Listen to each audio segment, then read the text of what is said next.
Let's review Vajrasana, firm pose, which is a neutral position in Ananda Yoga that's going to be very stilling and internalizing for the mind. It's also going to help maintain flexibility in the knee and ankle joints. So we begin with our sit bones on our heels. So we have the knees bent here, thighs are parallel.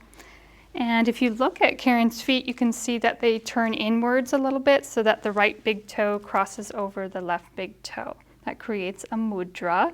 If that's uncomfortable, you could just have your feet pointing straight back if that's better for you. But you do want your legs to be as relaxed as possible here. Hands are at the junction of thighs and abdomen, which is going to keep the chest open and lifted as well. And the spine is nice and neutral in the natural curves of the spine. The pelvis is level and neutral as well. And she can lengthen upward through the entire spine, even the crown of the head. Chin is level with the floor. And she can go ahead and close her eyes to internalize her awareness, lifting the gaze softly upward and breathing diaphragmatically.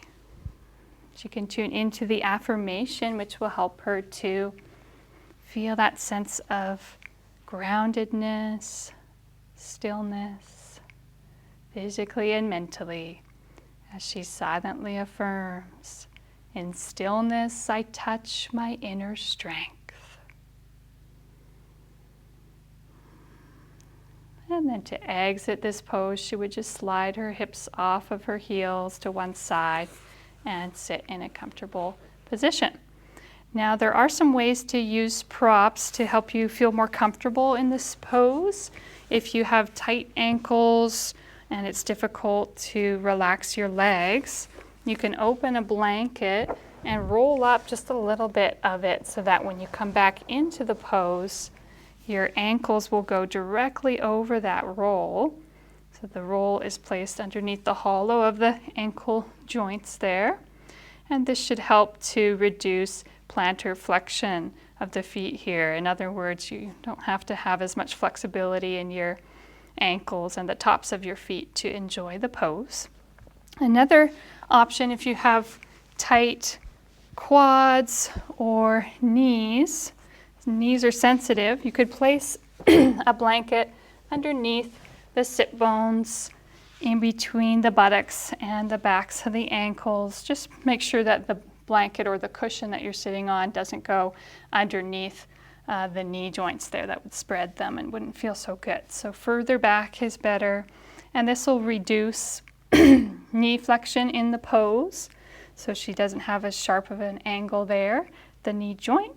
And the other option is to fold a blanket, use a cushion, even a block would work, in between the ankles, so you're not actually sitting on your heels anymore. You're sitting on your prop, which is going to take weight off of the heels and ankles, and that should make it a little bit more comfortable if you have sensitive knees or ankles.